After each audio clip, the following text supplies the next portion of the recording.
उत्तर गुजरातમાં કેનાલનો કકળાટ યથાવત છે। પાટણ જિલ્લામાં નર્મદા વિભાગની બેદરકારીના કારણે વધુ એક કેનાલ ઓવરફ્લો થઈ। સમીના સિંગોત્રિયા ગામે પસાર થતી કેનાલ ઓવરફ્લો થઈ, જેથી પાણીનો વ્યય થયો, સાથે કે આસપાસના ખેતરમાં પણ પાણી ભરાઈ ગયા, જેના કારણે જીરાના પાકને નુકસાન થવાની ભીતિ ખેડૂતોને સતાવી રહી છે। સમીના સિંગોત્રિયા નજીક નર્મદાની કેનાલ ઓવરફ્લો થઈ છે અને પાણીનો તો વ્યય થઈ રહ્યો છે, સાથે સાથે આસપાસ ખેતરોમાં જે જીરુનો પાક છે તેમાં પાણી ફરી વળ્યું છે। સતત કેનાલ તૂટવાની ઘટનાઓ બનતી રહે છે અને તેની પાછળ સૌથી મોટું કારણ જો કોઈ જવાબદાર હોય તો એ છે ભ્રષ્ટાચાર।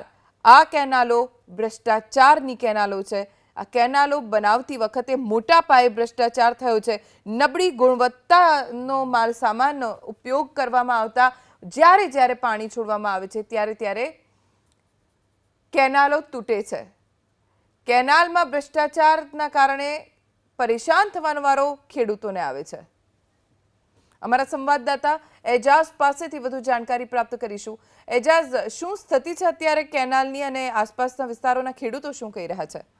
જે ચોક્કસથી જણાવી દઉં, છેલ્લા ઘણા દિવસથી પાટણ જિલ્લાના સાતલપુર તાલુકો, સમી તાલુકો, રાધનપુર તાલુકાના અંદર કેનાલ ઓવરફ્લો થતા ગાબડા પડવાની પરિસ્થિતિઓ સામે આવે છે અને તેનો સીધો ભોગ ખેડૂતો બનતા હોય છે। ત્યારે તેવી જ ઘટના આજે વહેલી સવારે સમીના સિંગોત્રિયા ગામે પસાર થતી જે કેનાલ છે, રાપુર ડિસ્ટ્રિક્ટ કેનાલ છે, તે ઓવરફ્લો થઈ છે અને ઓવરફ્લો થવાની સાથે જે હજારો લીટર પાણી છે તેનો વેડફાટ થયો છે અને આજુબાજુ આવેલા જે ખેતરો છે તેમાં વાવેતર કરેલું હતું જીરો, એના અંદર પણ પાણી ફરી વળ્યું છે। એટલે ચોક્કસથી વાત કરવામાં આવે કે જે કેનાલોમાં પાણી છોડતા પહેલા જે કેનાલોની સાફ સફાઈ કરવાની જરૂર હોય છે, પરંતુ સાફ સફાઈ ના થવાના કારણે કેનાલો ઓવરફ્લો થતી હોય છે। ત્યારે કોન્ટ્રાક્ટરોને કામ તો આપી દેવામાં આવે છે, પરંતુ અધિકારીઓની જાતે જઈને તપાસ કરવાની હોય છે, પરંતુ અધિકારી તપાસ ના કરવાના કારણે કોન્ટ્રાક્ટરો તેમજ અધિકારીઓની મિલીભગતના કારણે આજે આ કેનાલો છે તે ઓવરફ્લો થાય છે। ઓવરફ્લો થતાની સાથે તેનો સીધો ભોગ ખેડૂતો બનતા હોય છે। આજે જિલ્લાના અંદર આ ચોથી કેનાલની ઘટના સામે આવી છે અને કેનાલ ઓવરફ્લો થવાના કારણે ખેડૂતોને મોટું નુકસાનનો પણ સામનો કરવાનો વારો આવે છે। ત્યારે બીજી તરફ જો વાત કરવામાં આવે કે વારંવાર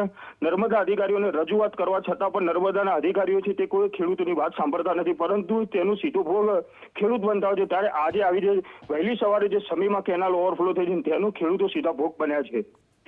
એજાઝ, આભાર જાણકારી આપવા માટે। તો ખેતરોમાં પાણી ભરાઈ ગયા છે, પાણીનો વ્યય થઈ રહ્યો છે, પરેશાન ખેડૂતોને થવાનો વારો આવે છે, કેમ કે જરૂર પડે ત્યારે પાણી નથી મળતું અને કેનાલો ફાટે ત્યારે પાણીનો સતત વ્યય થતો હોય છે।